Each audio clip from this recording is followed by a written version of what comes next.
एक ऐसा नबी जिसने अपने हाथों से एक शेर को मारा।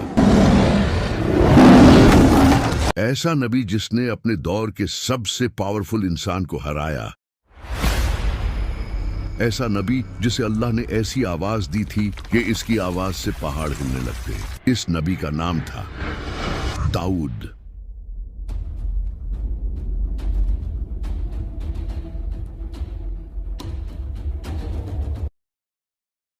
हजरत मूसा अलैहिस्सलाम की वफात के बाद हजरत योशा बिन नून अलैहिस्सलाम बनी इसराइल के अगले लीडर बने और इन्हें लीड करने लगे और बनी इसराइल के साथ रहने लगे। और यहाँ उन्होंने ताबूते सकीना को भी सेफली रख दिया, जिसमें हजरत मूसा अलैहिस्सलाम की लाठी, 10 कमांडमेंट्स और कुछ चीजें थी। लेकिन फिर हजरत योशा बिन नून की वफात के बाद चीजें बिगड़ने लगी, क्योंकि अब बनी इसराइल का कोई लीडर नहीं था। कबीले आपस में ताकत हासिल करने के लिए लड़ने लगे और बुतों की पूजा करने लगे। हर कबीला अपने मुताबिक जो चाहता वो करता था। इसी वक्त फिलिस्तीन के करीब एक कौम आबाद थी जो समंदरी लोग थे, जो यूनान से आए थे और फिलिस्तीन के करीब आकर रहने लगे। इन लोगों के पास काफी एडवांस हथियार थे, क्योंकि ये लोहे को पिघलाकर इससे तलवारें, ढालें और कई तरह के हथियार बनाना जानते थे।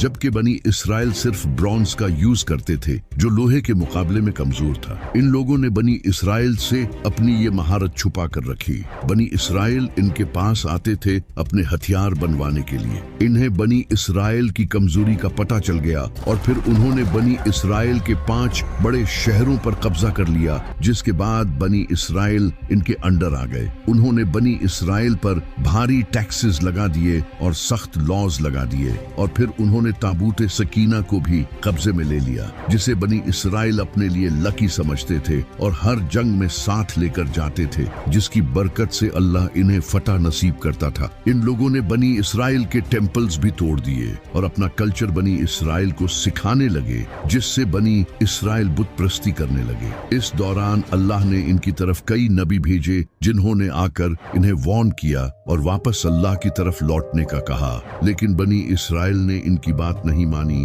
और कई नबियों को